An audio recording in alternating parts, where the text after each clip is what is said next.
Башка кызың барбы? Ооба бар. Качан үйлөнөйүн деп атасың? Быйыл үйлөнсөмбү деген оюм бар. Перестетиш керек, братчика. Бирөө келип өлүп кетет.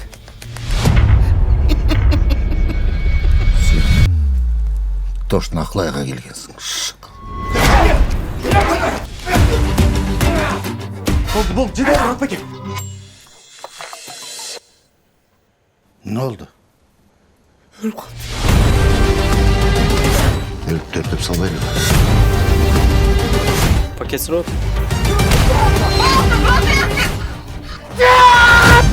İşimiz бүттү, Мурат беке.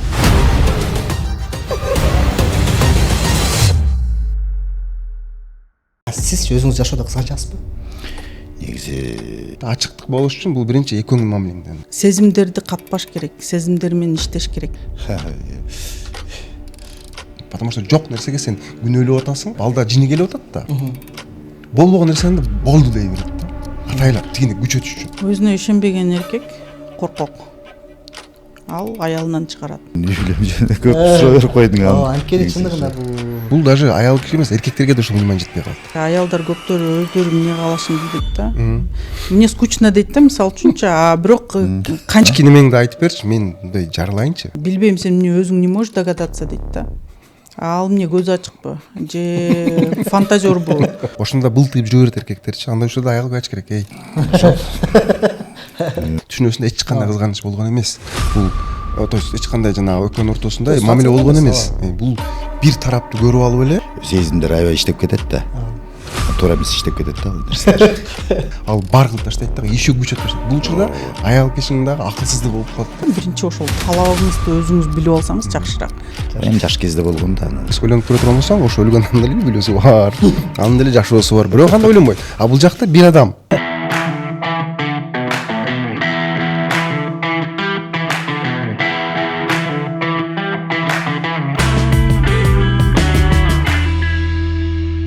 Салам достор, сиздер менен кайрадан айттым подкаст. Бүгүн бир өтө кызыктуу, өтө бир өзгөчө тасманын үстүндө маяк кырмакчыбыз. Жана ошондой эле бүгүнкү биздин подкастыбыз чындыгында жаңы багыттан, жаңы көз караштан болмокчу. Анткени бүгүн биз ошол тасма тартылган теманы кененирээк өрчтөлүү, ошол тема туурасында кененирээк сүйлөшөлү дегенбиз. Анткени бул тема ар бирөөбүздүн жашообузда, үй бүлөбүздө бар, ар бирөөбүз бул тема менен кеминде билбейм, бир жолу, эки жолу жолукканыбыз чыгар. Мен айтып аткан бул жакында чыга турчу Кызганыч аттуу, буюрса жакында бир өтө кызыктуу бир тасма чыккандан турат. Ошол туурасында бүгүн маек кылмакчыбыз. Эң кызыгы ошол тасманын жаратуучулары, көрүп берген актер жана ошондой эле Кызганыч темасын кененирээк ачып берели деп бүгүн биздин студиябызга ошо психолог айымды чакырган болчук. Бүгүн ошол туурасында сөз кылмакчыбыз. Урматтуу айымдар, мырзалар, жакыныраак келиңиздер. Бүгүн тасма туурасында, деги эле тасманын идеясы, темасы туурасында кененирээк маек курмакчыбыз. Бүгүнкү биздин студиянын коногу ошо Руслан байкебиз, Руслан Рузакунов, театр кино актеру, бүгүн бул тасманын башкы каарманы, тасманын режиссеру Адилет байке, Адилет Акматов, кош келиңиздер. Жана ошондой эле бүгүн чакырылган атайын коногубуз психолог айым Венера эже. Кош келиңиздер дагы бир жолу. Бүгүнкү биздин негизги темабыз ошол Кызганыч тасмасынын негизинде болот, жана ошондой эле ошол Кызганыч темасынын үстүндө болот. Ошол туурасында бир аз сөз кылмакчыбыз. Анан Адилет байке, сөздүн өзүңүз башын баштап бериңиз. Тасма эмне туурасында, кандай болуп тартылып калды, окуя каяка алып барат? Негизинен бул темада бул экинчи тасмам десем болот. Биринчи тасмам эми көргөн болсоңер Шакалда. Ал дагы ошо кызганыч темасынан келип чыккан негизи. Бул тасма дагы бир 2 жыл мурун кызганыч эмес, башка темада болчу бул өзү. Бирок баягы тасмага сценарийни жазаардын алдында баягы изилденип, ар ким менен сүйлөшүп, ушундай учурларга туш келген адамдар менен сүйлөшүп келгенде бир кызыктуу окуя гана туш болуп калды. Ошол именно кызганычтын айынан ушундай бир чатак болуп, немеси аягы жаманчылык менен бүткөн окуя кызык болгондуктан ошону мындай кино кылып чыксам деген ой келген да.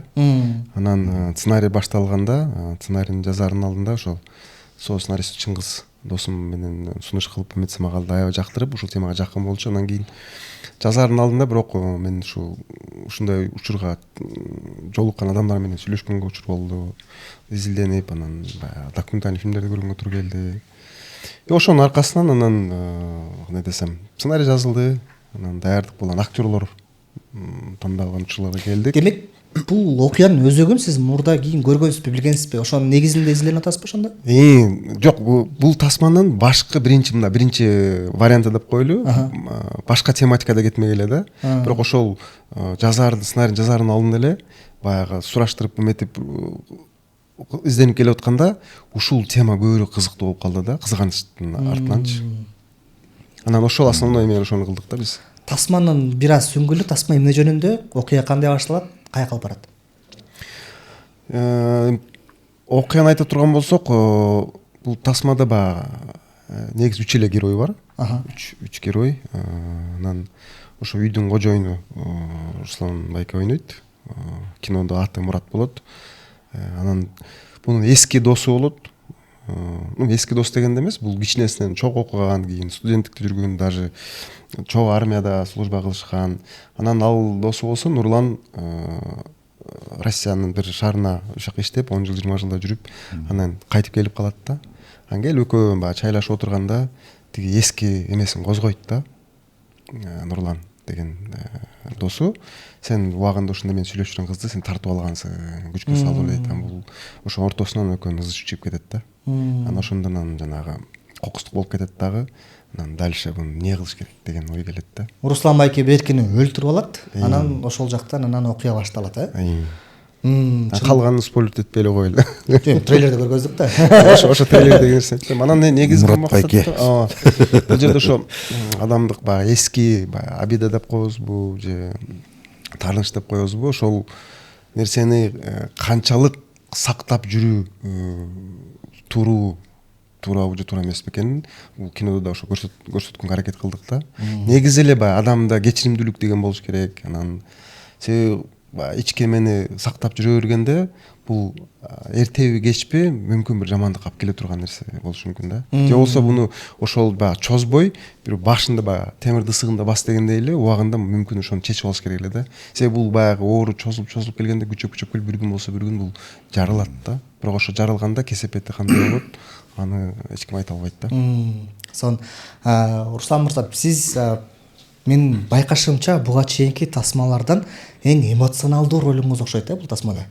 Анткени чындыгында 3 эле актер болсо, 3 актердун адам өлтүрүп алса, ар кандай эмоциянын деңгээлин көргөзүп турсуз. Негизи эле өзүңүздүн образ туурасында, бул тасма туурасында бир аз оюңуз. Негизи эмоциональный эмелер, учурлар фильмдерде болот көп эле. Бирок эң башкысы баягы режиссердун актерго койгон максаты, задачасы болот го. Ошолор менен кандай иштеш, мисалы терең көз карашта актерлорду ушундай бир багытка баягы үндөгөн, ошо менен баягы тилдери бирге болгон, бул жакшы нерсе экен да. Анан ошондон дагы баягы туура эмоция да чыгат экен да. Бул жакында эле былтыр мурдагы жылдары Черный двордо Бертис менен иштедим. Аякта да аябай эмоциональный да менин эмем, каарманым. Бул жерде Адилет мырза менен иштедим. Вот ошондой эле. Бирок эң кызыгы ушул 3 актер, мындай айтканда бизде театр тилинде моноспектакль деп койсо болот го, баягы кичинекей формадагы. Кызык да болду. Анан 3 актердун баягы ички дайтки мындай эмоцияларын ойготуштагы өзүбүзгө бир чети кандай десем кызык болду да. Баягы ар бир секунд сайын ойлонуу, ар кандай бурулуштар, ошо ички Адилет мырза айткандай, ошол кезде кандай болот, ошол нерселер мага абдан кызык болду да. Каарманыңызды тааный алдыңызбы? Ооба. Сезе билдим. Анткени баягы сезип, ошо ишенсең ошончолук баягы туура көз караштан көздөн билинет го. Канчалык жакын болду да, мындай жакын болгондо дагы өзүмө биринчиден кызык болду. Кызык болсо, демек жакты деген нерсе да. Сон. Бул жактан Венера Айымскада сөз бир жакшы бир мындай ой пикир бар да. Негизи эле кызганыч сезимдин айынан жашоодо аябагандан көп нерселер болуп кетет да. Ошол эле жакшы кызганычтын айынан балким бир үй бүлө бириксе, кээ бир учурда кызганычтын айынан тагдырлар талкаланып кетет да. Мына ошол кызганычтын айынан бүгүнкү күндө бир опурталдуу бир окуяга негизинен тартылган кино көрүп атабыз.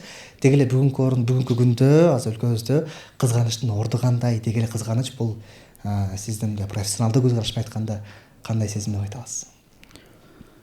Кызганыч негизи психологияда бир эле сезимден турбайт. Бул кызганычтын ичинде көптөгөн башка сезимдер да камтылган.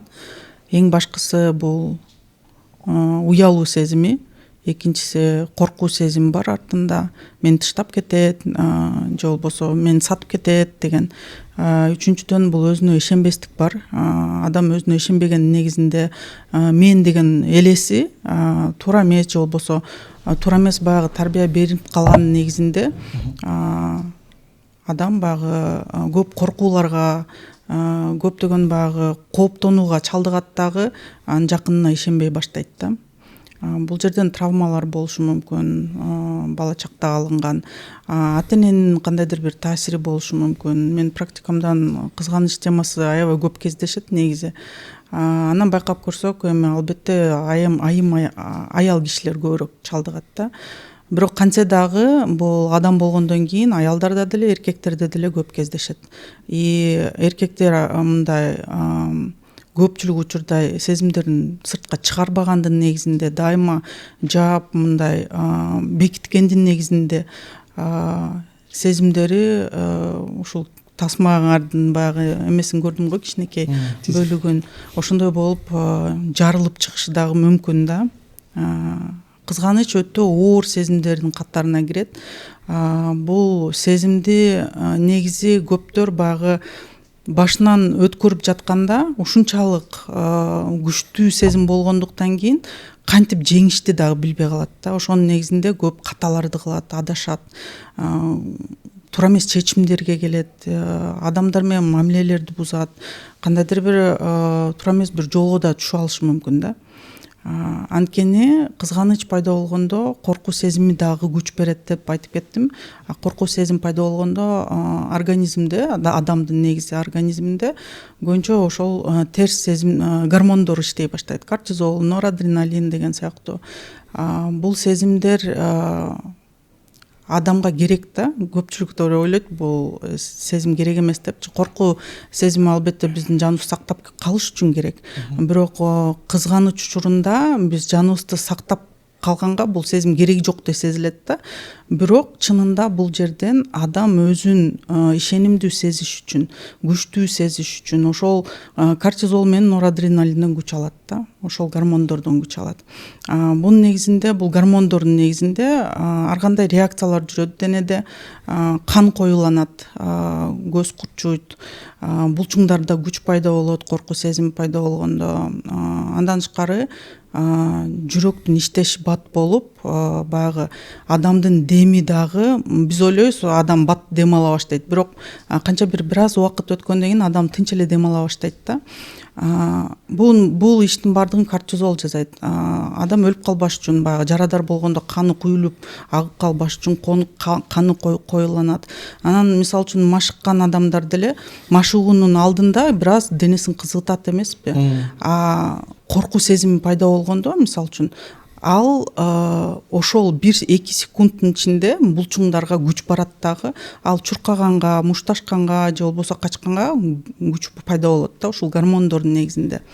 Көзү курчуйт, мисалы үчүн аң же болбосо кандайдыр бир коркунучтуу жерлерден, токойдон чуркап баратканда мындай капыстан чыга калган нерселерди көрүп, кантип аман калганын деле билбей калат да.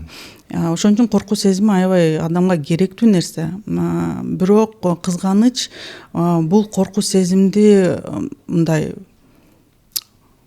өчүрүп койбойт да. Адам баягы эч кандай коркунуч болбосо деле кызганычтын негизинде ошону сезип жүрө берет. И бул жерден ички бул күчтүн баардыгын булчуңдарга гормондор каяктан алат? Албетте ошол адамдын жанын сактоого керек эмес болгон органдардан алат. Азыркы заманда байкасаңыздар көптөр боор алмаштырыш керек, бөйрөк алмаштырыш керек дегендер бар. Эмнеге? Анткени ошол моментте адам качып же болбосо мушташкан мезгилде боор менен мисалы үчүн ошол эле бөйрөк керек эмес да. Ошол күчтүн баардыгын кортизол ошол боор менен бөйрөк, башка органдардан алат дагы булчуңдарга жөнөтө берет.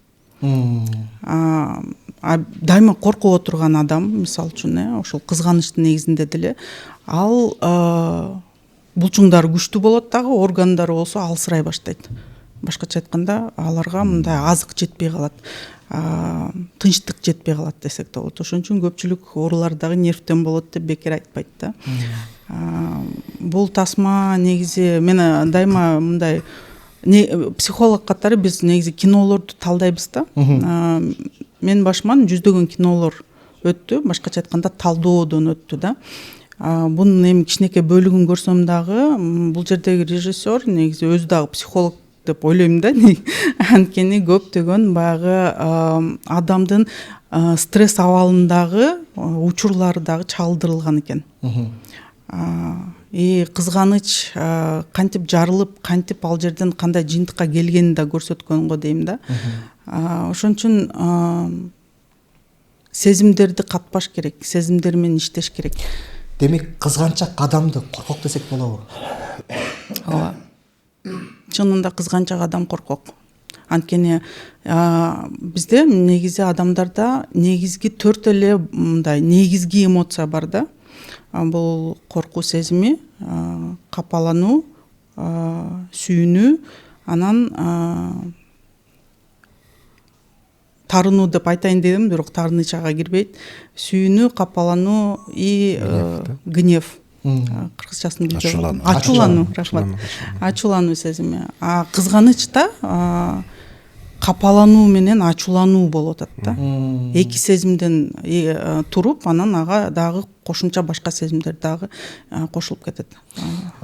Жогоруда айткандай, чындап эле тасмада ар бир геройдун эмоционалдык абалын өтө тактык менен бериптирсиз. Бул үчүн сиз жогоруда дагы маек айткан элеңиз, чындыгында ушундай абалга кабылган адамдар менен маектештигиңди ошол туурасында айтып берсеңиз.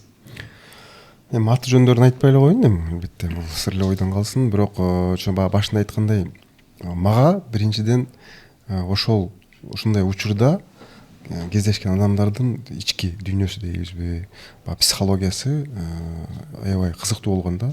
Кинодо болушунча ошол обстановка дейбиз, ситуация дейбизби, ал эмес, ошол учурдагы адамдын ички психологиясы мен үчүн интересно болду да.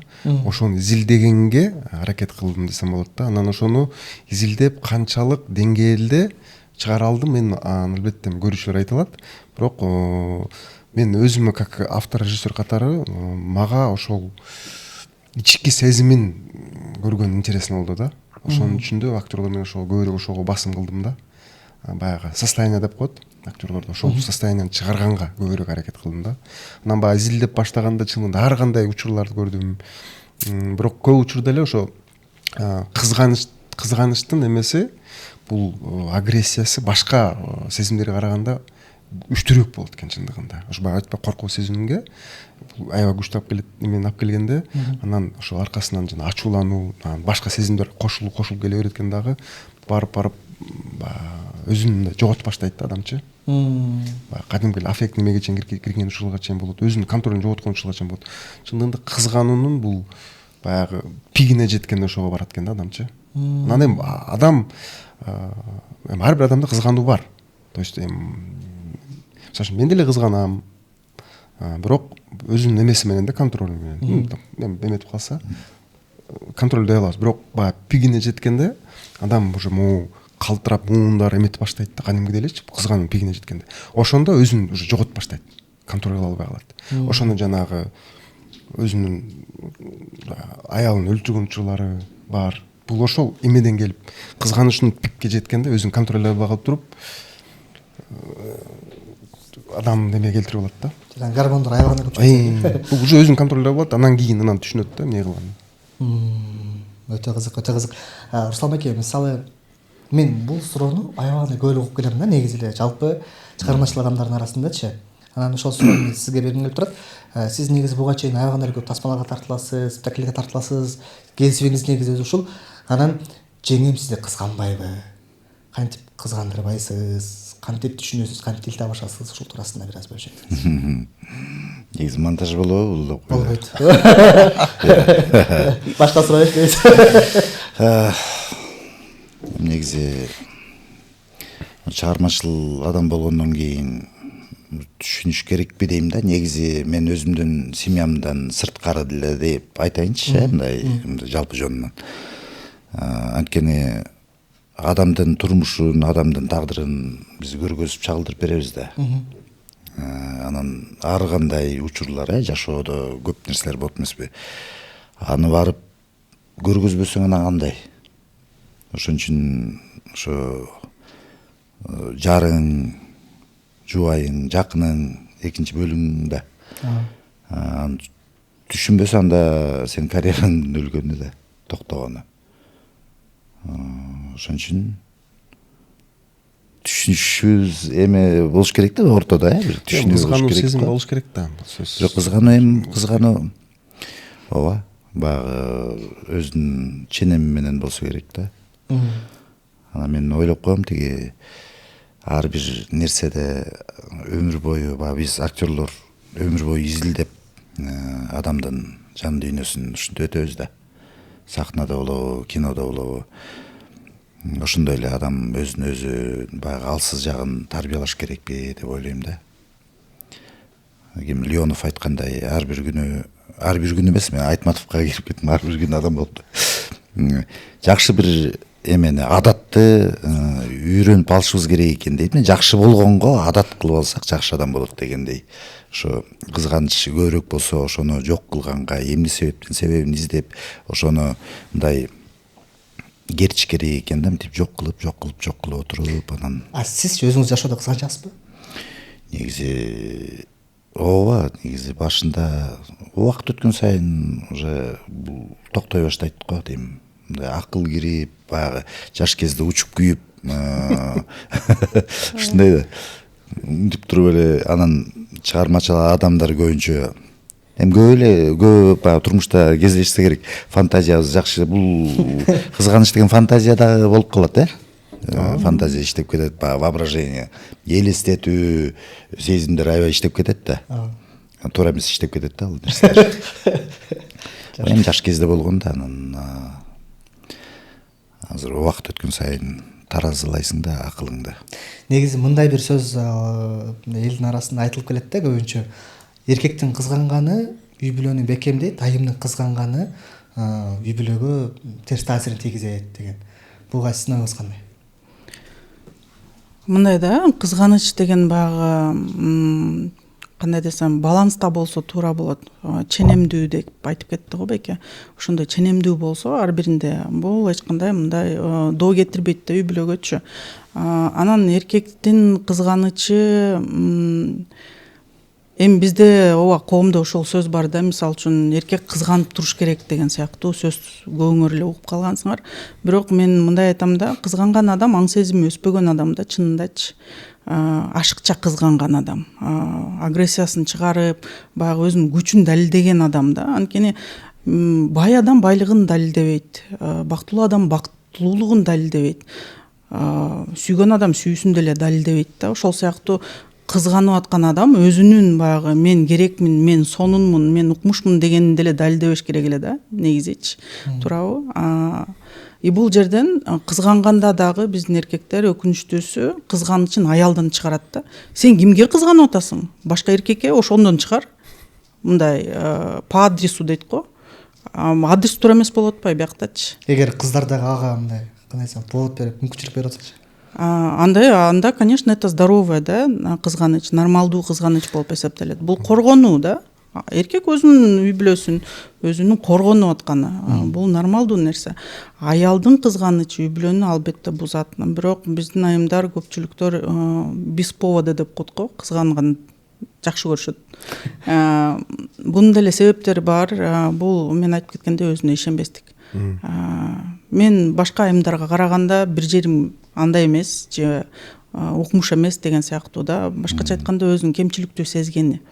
Канчалык өзүн бакытка татыктуу сезген болсо аял киши, канчалык өзүн мен мындай татыктуу аялмын ушул эркекке деп сезген болсо, анын кызганычы дагы азаймак да. Негизи өзүн кемчиликтүү сезгенин негизинде ал күйөөсүнүн мээсин жейт. Бирок кээ бир аялдар атайын күйөөсүн кызгандырат го, бул жагы кандай болуп калды? Анткени биздин коомдо кызганбаса сүйбөйт деген дагы сөз калыптанып калган да. Стереотиптер бар да. Кызганычты баягы сүйүү катары көрүшүп алат. Кызганыч бул сүйүү эмес да. Или внимание жетишпеген ушинтип. Эки сезимди алмаштырыштын кереги эмес бул жерден. Сүйүү башка, кызганыч башка, бири-бирине эч кандай вообще тиешеси жок нерсе, мындай сезимдер да негизи. Демек ошондо кызганыч керекпи же керек эмеспи? Керектүү эле. Бардык сезимдерди Аллах Таалам бергендиктен кийин, демек бардык сезимдер бизге керек. Бирок в меру деп коет го. Бирок бардыгы ченимдүү болсо туура. Көрчүтүү ийбеш керек экен да. Эң кызыгы эмне болуп атпайбы? Биз ошо буга чейин дагы аябай көп талкуулап келебиз. Кызганыч керек десек, бир жагыбыз керек эмес. Бир жагыбыз ушундай десек, анан бирөө айтат кызганыч керек, бирок мындай өз өлчөмү ченеми менен депчи. Анан эң кызыгы ушул жерде да ар бирөөнүн өлчөм ченеми ар кандай болуп атпайбы? Мисалы, менин ченемимде менин келинчегиме бирөө жылмайып койсо, бул мен кызганам да, мисалы. Бирөө болсо менин келинчегимди колун кармап койсо кызганат, например.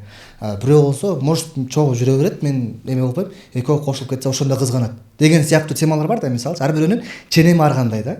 Анан ошонун эң кандай десем, орток, нормалдуу ченеми кайсыл жагында? Чек ара. Ар бир адамдын чек арасы, баарыбыздын эле чек арабыз бир да, чынындачы, бирдей. Бирок ар бир адам өзүнүн чек арасын өзү аныктайт. Мисалы үчүн менин аялымды бирөө караса болбойт деген сыяктуу дедиңиз, бирөө жана сиз айткандай колунан кармаса болбойт дегендей, ошол чек араны өзү аныктап алса өзү үчүн, аял үчүн дагычы, ушул чек арадан өтпөшүң керек. Болбосо менин ичимдеги ушул катуу сезимди мен башкарышмага мен үчүн кыйын деп мындай сүйлөшүү болуш керек да ортодочу. Диалог. Сүйлөшүү. Анан бар ар бир үй бүлөнүн өзүнүн баягы невписанный кодекс деп коет да. Жазылбаган ар бир үй бүлөнүн өзүнүн мыйзамы, закону бар. Мисалы үчүн чын айтканда ошон үчүн жанагы үй бүлөдө мисалы үчүн бул аял менен эркекте эмес, даже балдарына болгон өзүнүн кодекстер бар да. Балаң сен могу кылба, могу дос менен баспа, могу жакка баспа деген. Ошондой эле аял менен эркек отуруп сүйлөшкөндө деле сен могу кылганың мага жакпайт. Сага мен могу движением жакпайт экен, ошону түздөйүн. То есть ошондой келишим менен, диалог менен баягы взаимопонимание болгондо могул сезимдер, то есть баягы кызгануу сезимдерде мындай без повода болбойт да.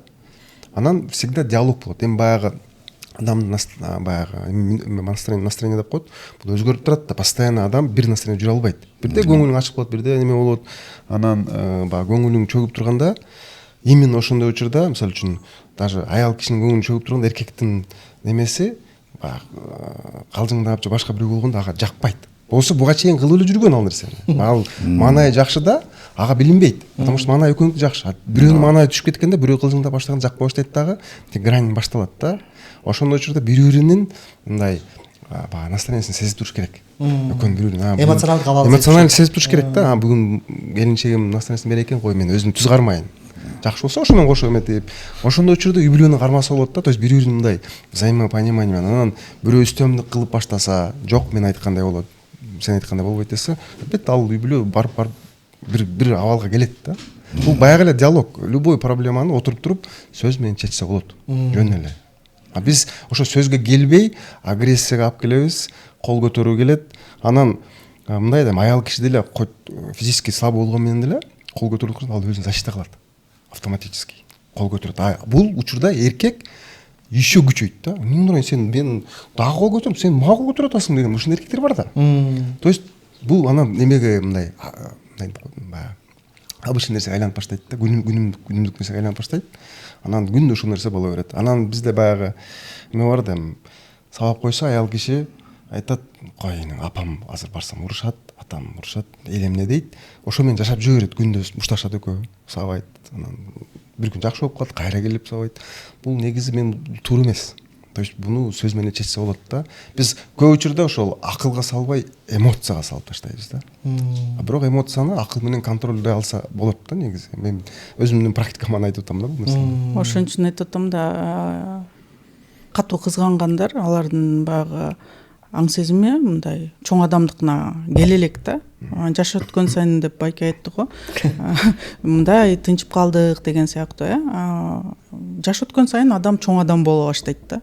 Бирок кээ бирки адамдар 50-ге чыкса деле чоң ой болгонун көрсөк болот. Аны кантип көрөбүз? Кылык жоругунан сезимдерин сөзгө айландыра албайт. Башкача айтканда эшикти тарсылдатып жаап, идиш аяктарды тарсылдатып, мисалы үчүн колдонуп же жууп дегенде кыйкырынып, өкүрүнүп, бул сезимдерин ошол сөзгө айландыруунун өзүнүн процессин билишпейт да.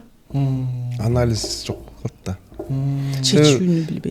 Баягы кызганууда действительно бир тараптуу болуп калып атпайбы? Сен баягы айтканда воображение, фантазия кетет да, бирок эгерде чындап сүйлөшүп диалог келсеңчи, ал эч кандай повод берген жок. Ал даже өзү байкаган жок да. Сүйлөшүп келсең, ачыгын сүйлөшүп келсең, ал эчтеке болгон жок. Всё, нормально. Вот. Бардыгы Ошо диалог жоктон сразу агрессия салганда тиги спровоцировать атайлап алда жини келип атат да. Болбогон нерсени болду дей берет да. Атайлап тигини күчөтүш үчүн. Себеби тиги аял кишиге обидно болушу мүмкүн. Потому что жок нерсеге сен күнөөлөп атасың, анан жок нерсеге мени ушунча кылып атат, анда бар эле болсун. То есть жок нерсени ал бар кылып таштайт да, еще күчөтүп таштайт. Бул учурда аял кишинин дагы акылсыздыгы болуп калат да. Диалогдо баягы эки адам гордость бул баягы эмеле. Ошол учурда бирөөсү акылдуу болсо, бирөөсүн жаап кете берет да. Экөө акылдуу болсо албетте ал. Туура көп кездешет негизи ушундай эме. Мисалы күйөөсү кызганып атса, ооба, эмне кыла аласың? Деп баягы ого тери күчөтүп ийгенден көп нерселер.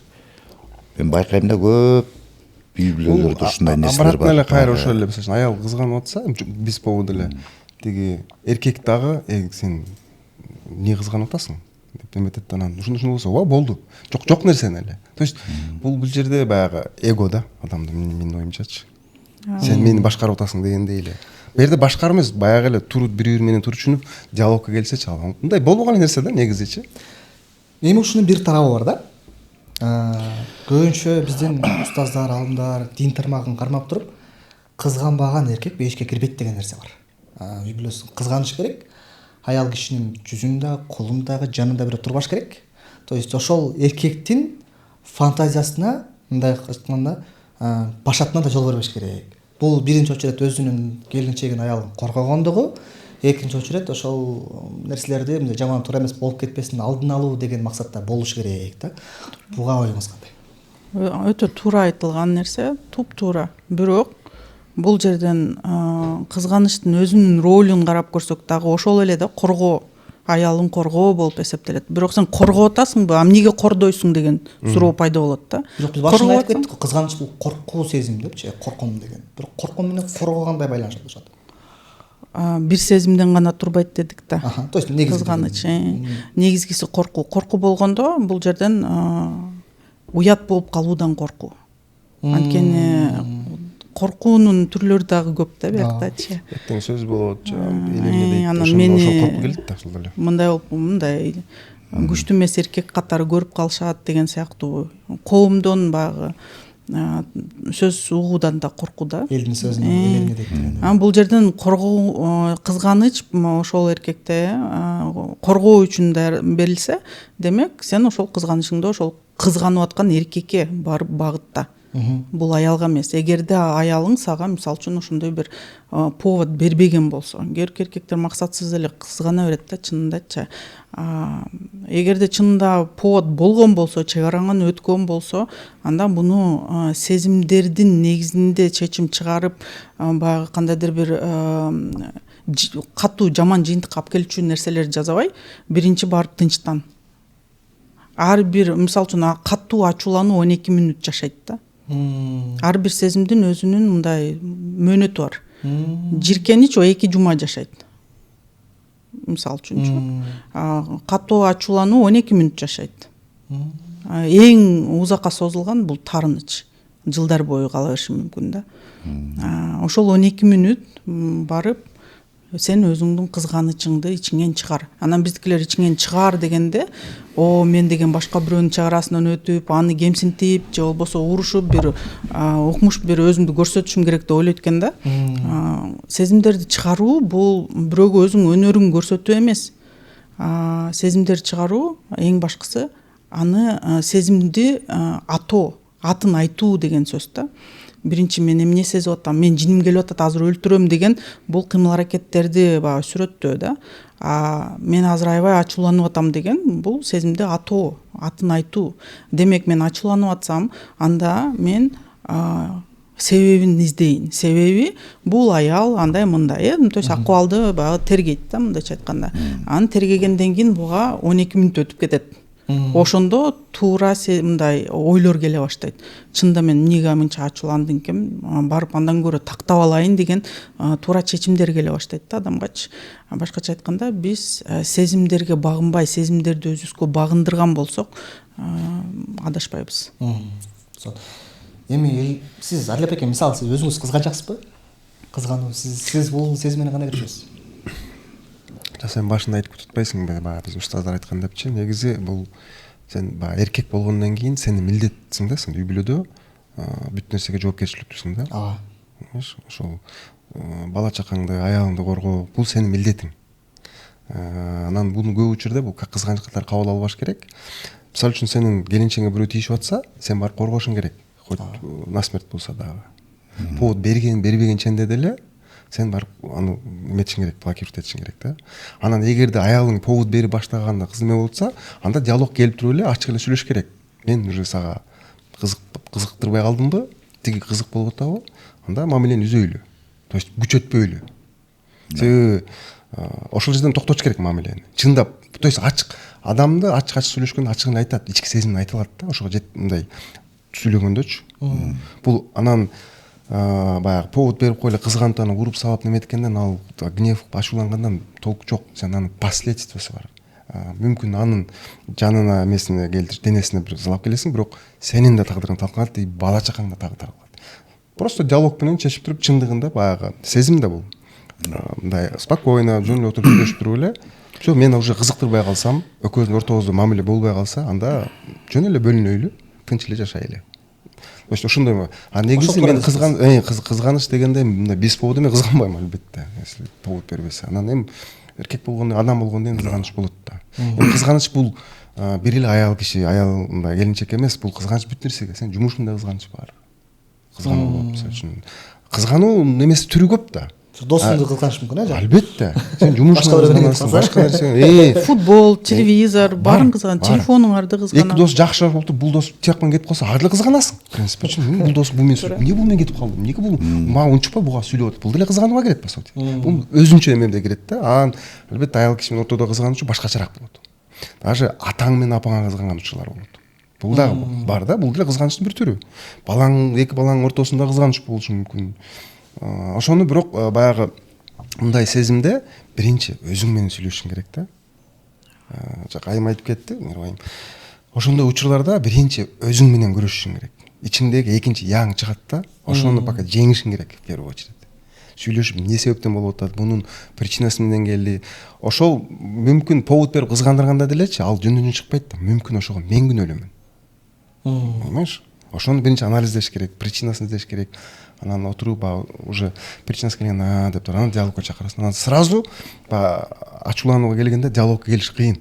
Биринчи өзүң менен сүйлөшүң керек. Ошон үчүн биз эртең менен тургандан баштап түнкү жатканга чейин биз постоянно күрөштөбүз да. Негизи адам баласы. Ар бир нерсеңди мындай кылган турууңду сен күрөшүп турасың.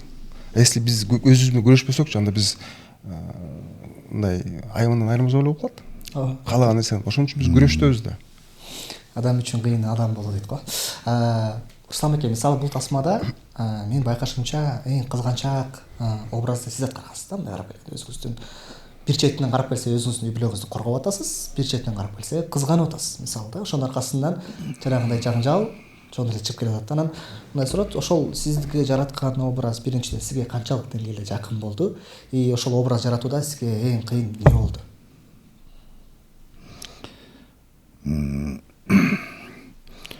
кыйыныбы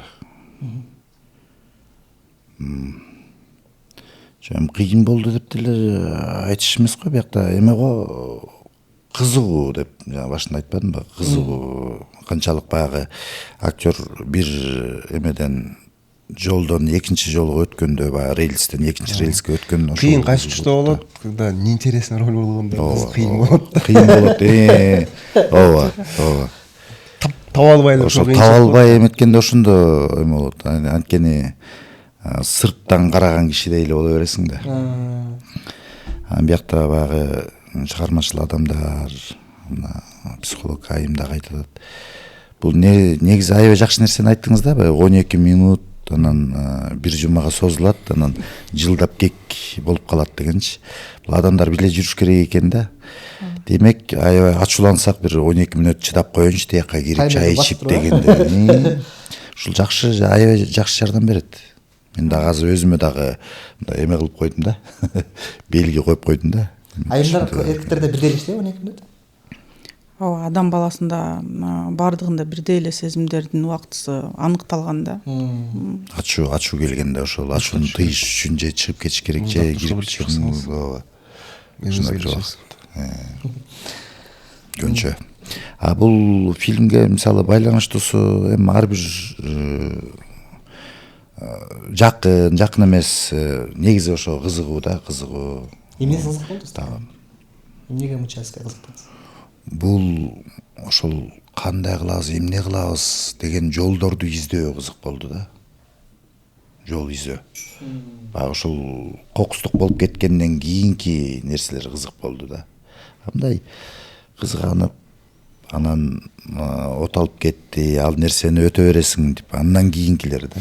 Өзү жана бир проблема болгондо, ошо проблеманы чечем деп туруп, буну чечип кылгандан кийинчи башка проблема пайда болот го. Могу проблема унутулуп калат да. Мисалы үчүн мындай да, могу колуңду кестиң да, могу кичине эле царапина болду, бирок мояк бутуң сынсаңчы, могу болду чувствовать этпейсиң уже. Потому что могу боль важныйраак болуп калат да. Бул жерде да ошол болуп атпайбы, башында кызганыч, бул проблема болуп аткан, кызгануу эме болуп, тиги аны уже унутуп койду. Понимаешь, уже биякта өлүктү эмне кылыш керек болду. Тиги кызганычты вообще унутуп койду да. Бирок ойлонуп көрсө, причина ошол болуп атат. Биз ошон үчүн баягы проблеманы көбөйткөндүн бирден бир себеби ошол каждый проблеманы ойлоно беребиз да. Если истойный келе турган болсочу, дальше проблема токтоп койсо болот. Понимаешь, проблема күчөгөндүн бир себеби биз каждый проблеманы өзүн ойлоно беребиз да, ошондон кайра проблема чыгара беребиз да. Проблема чыгара. А если башына кайта турган болсо, могу жерден эле токтотуп койсо болот да. Понимаешь? Ширинке чагып алгандан кийин анан саманды өчүрүш кыйын болуп калат экен да. Күчөп кетет го. Ширинке чаккан, саман өрттөп кеткенден кийин ширинкең оту уже проблема башка жакта болот калат экен да, кичинекей от. Мындай дагы бир кызыктуу суроо бар да, Айым. Мен сизге көбүнчө мисалы турмуштук кызганууга байланышкан суроолорду берүүгө аракет кылайын. Мисалы көп учурда болот, уже турмуш куруп башташты, уже үй бүлө курушту, биришти, ошто бирөөнүн кызганычы экинчисине караганда көбүрөөк. Көп учурда кислородун буып коет го, мисалы балким күйөөсү аялына же аялы күйөөсүнө ашыкча кызгануунун аркасында үй бүлөдө ар кандай ыңгайсыздыктар пайда болот да. Ошол учурда ошол ситуациядан кандай чыгуу керек? Конкреттүү бир акыбалдан дейсизби? Мисалы элементарно бир күйөөгө тийди дейли, күйөөсү ашыкча кызганчак. Мисалы ашыкча кызганчак кандайынан аялы жабырда, же тескеринче аялы ашыкча кызганчак, күйөөсүн өтө эле кызгана берет, жакка баса, бияка баса, эмнеге мынтип тигитим деген сыяктуу ушундай учурга келип калса, мындай ситуациядан кандай чыгуу керек, эмне кылуу керек? Же Арлет мырза айткандай, эки жолго түшүш керекпи? Эң башкысы адам өзү менен иштегенди билиш керек да. Бул жерден мындай эки жолго түшсө делечи, экөө ошондой эле бир адамга жолугат да, ошондой эле турмуш курат, анан ошол эле жыйынтыкка келиши мүмкүн. Кайра эле ошол. Ооба, мен мисалы үчүн консультациямда айтып берсем болобу? Бир айым келип 4 жолу турмушка чыккан да. Бунун себеби бар. Айым ал себебин айтпайм негизи. Экинчи айым күйөөм менен ажырашайын деп атам. Эмнеге десем, ал мени сүйбөйт дейт да. Мен аны дайыма кызганам.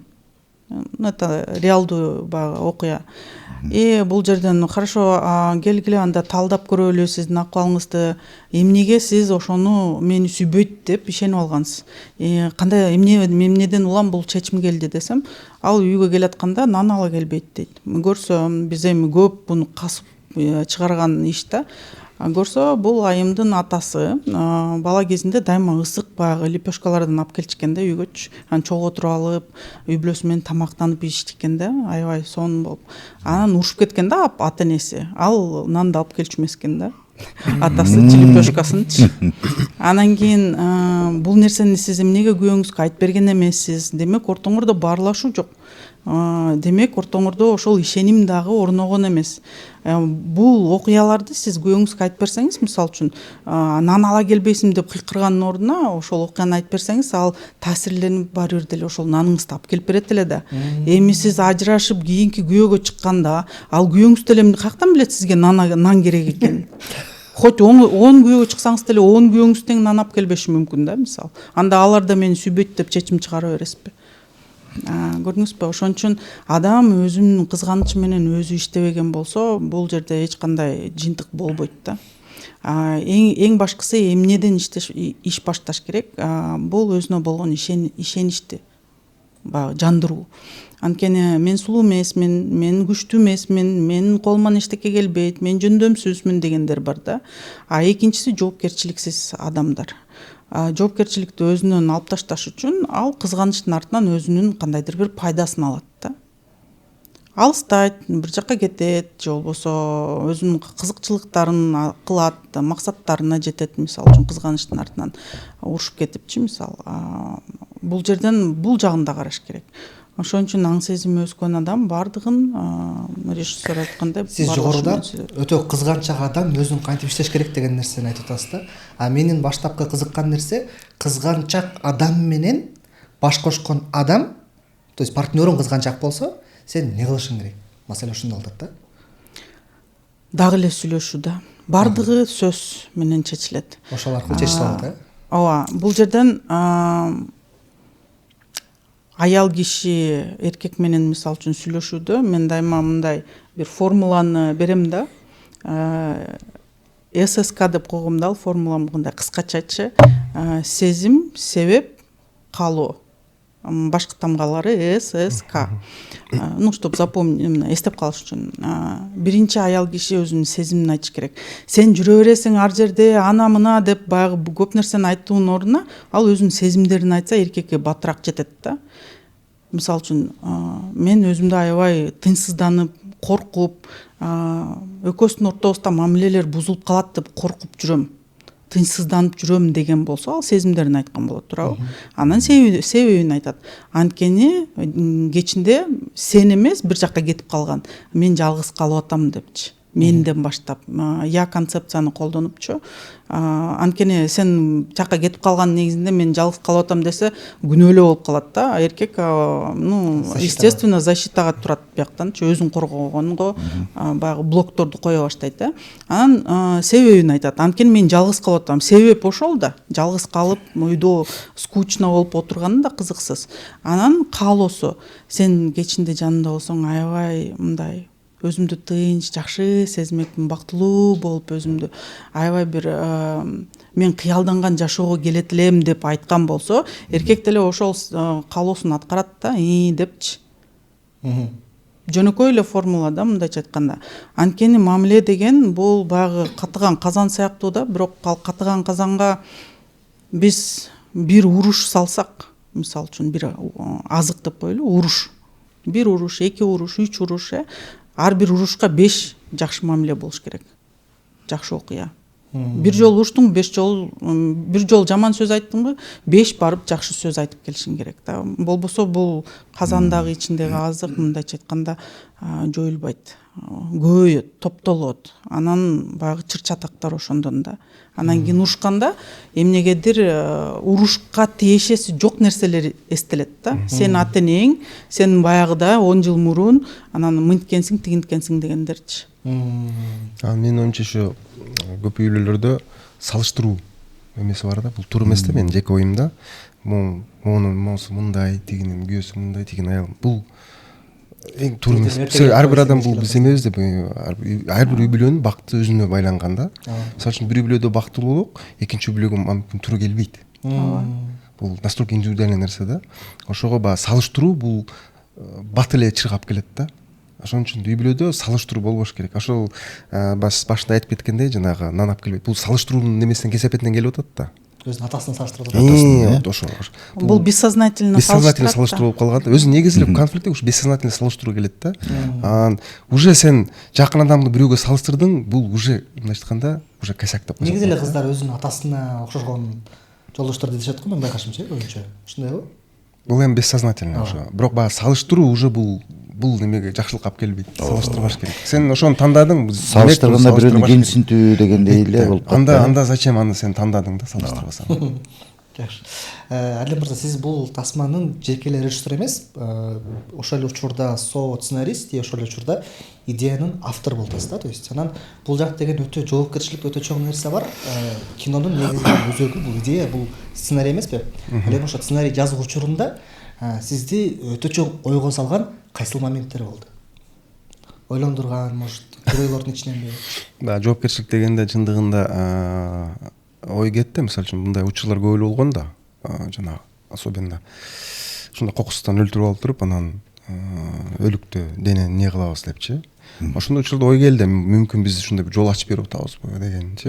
Ошондуктан биз тасмада эми спойлер этпей эле коеюн, бунун жыйынтыгы башкача болуп өтөт да. Чындыгында жыйынтыгы көргөндө ошо көрүүчү түшүнгөндөй кылганга аракет кылдык да. Демек бул нерсе болгондо башында эле токтотуп койсо болмок деген жыйынтык бергенге аракет кылдык десем болот да. Анан бул жерде баягы кыйынчылык деле болгон жок. Ошо баягы Руслан байке айткандай увлекательный болду десем болот да. Интересный болду.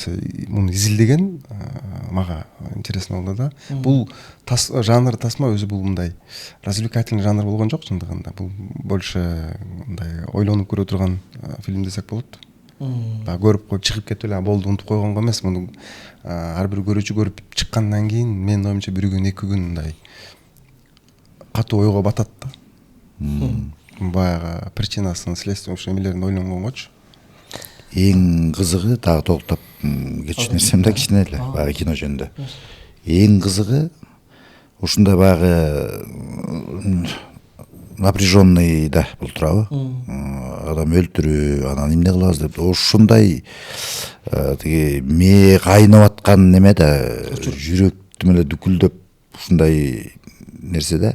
Көбүнчө актерлор баягы эмоциональный болгондо ошол сезимден чыга албай, ошондо улантып кетүү же бир нервничтетип ушундай болот го. Биз тияктан жыргайбыз, өзүбүзгө рахат алабыз ошол процессте. Бияка чыгып аябай, бияктан кадимдей жеңилдеп. Кайра бияка киргенде ошол нерсе болду да.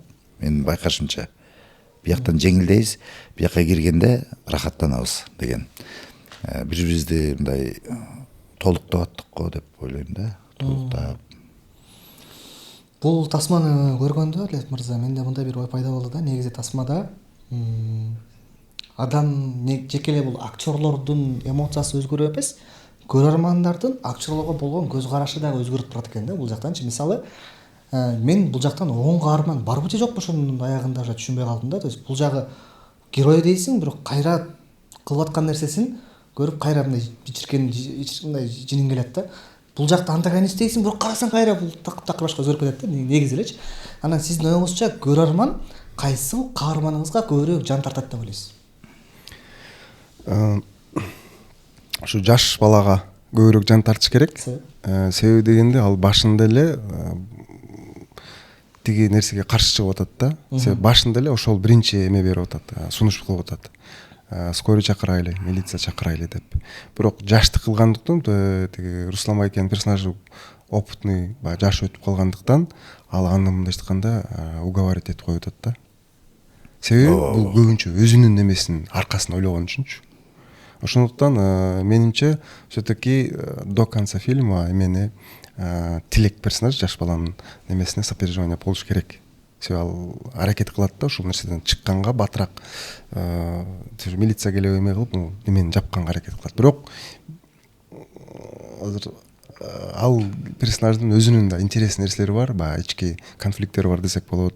Анын аягында мүмкүн көрүүчү кайра кылып туруп туура эмес кылды деген. Бул тасмада негизи баягы антагонист же протагонист деп бергенге бөлгөнгө аракет кылбадык. Бул ошол учур окуянын болуп аткан учурдагы эле нерсени бул көрүүчү өзү анализ кылып алыш керек да, чындыгындачы. Анан биз атайлап бөлүп, баягы идеализировать этип буну мындай кылып бөлгөнгө бул жагыбызда дагы бир чоң философия бар да, кийин мындай эме болот го. Ар бир адамдын ичинде эме бар дейт го, злодей дагы бар, герой дагы бар да. Ар бир жагдайда ошол көбүрөөк чыгып турат деген нерсе бар эмеспи? Ошо жана башында айтып кеткен эле, биз баягы эртеден баштап кечке чейин өзүбүз менен күрөшөбүз деп атпайбызбы? Бир учурда өзүбүздүн жанагы кара жагыбыз чыгып кетиши мүмкүн. Биринде ошону аракет кылабыз. Ошондой учурда адам баласы кайсы жагы күчтүүлүк кылат да? Актык жагыбы же каралык жактыкбы? Ошол да. Фильмди көрүп алып, биздин көрүүчүлөр дагы негизи кыргыз элинен айланса болот деп ишенип алышат. Өткөндө бир кичинекей роликке тартылсам, ушундай да болмок беле, анан эмне деп аябай мындай талкуу жүрдү да. Ой, анан жазасың, бул эме тамаша да депчи. Биякта дагы ошол эмени, ситуацияны, ошол учурду баалап, өзүбүздүн турмушубузга керектүү жерин, кереги жогун алдырыш керек. Алсыз жактарыбызды жок кылышыбыз керек деген нерсе да. Анан бул баягы тасма эмнеси болсо да баягы чындыкка биз жакындатканга аракет кылдык да. Анан башка салыштырмалуу тасмаларды айтып турган болсок, мисалы үчүн бир герой чыгып туруп 10-дон 20-дан жөн атып өлтүрүп коюп атат да, бирок ал жөнүндө көрүүчү ойлонбойт да. Мындай налево направо өлтүрүп эле кетип атат. Бирок ага сопереживание эме мындай жакшылап логически ойлонуп көрө турган болсоң, ошо өлгөн адамдын деле үй бүлөсү бар, анын деле жашоосу бар, бирок аны ойлонбойт. А бул жакта бир адам, бир эле адам болду, бирок элдин баары ошого кайгыда. Демек, негизи эле адамдын мээси башкача иштейт экен да. Биз ошого баягы тасма канчалык чындыкка жакын болгон сайын дели ишене баштайт да. Тиги баягы развлекательный жанр атпайсыңбы, мындай экшен немеде налево направо жүздөгөн адамдар кырып өлтүрүп атса деле ага көңүл бурбайт да, как развлекательный кете берет да. Бирок чындап келгенде ал страшный нерсе да. Бир эле адам 20 адамды монтип кырып өлтүрүп кетип аткан, бул ал чылы атып аткан киши өлбөсүн, аман болсун деп переживать этесиң го. Ошол кырып кетип баратат да. А болбосо ошол чын эле жүздөгөн кишилердин ар бирөөнүн өзүнүн космосу бар да. өзүнчө бир вселенная дегендей. Көп учурда жогору айттыңыз го, мисалы кызгануу сезими боюнчачы, ар бир эркек кызганат экен да. Ар бир эркек кызганат экен. Даже элементарно, мисалы мен кызганбайм деген эркек деле эгер айымдын жанында башка эркек болсо, эч нерсе кылбасын, жөн эле жанында жүрсө, эркек киши кызганат экен да. Бирок бул кызганган бул бир маселе экен. Ошол кызганычын кандай түрдө чыгарат, бул экинчи маселе экен да. То есть кээ бирөө кызганып туруп, кызганычын кысып туруп, мындай тең салмактап туруп, анан ошого жараша иш кылышы мүмкүн. Же болбосо кээ бирөө кызганат, ошол кызганычын аялынан чыгарат. Бул экинчи жагы болушу мүмкүн да. Ошол нерсе эмнеге байланыштуу психологияда?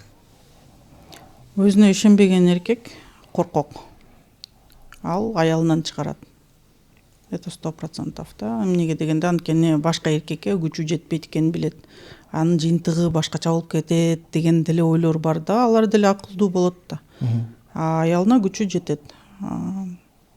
Ошондой.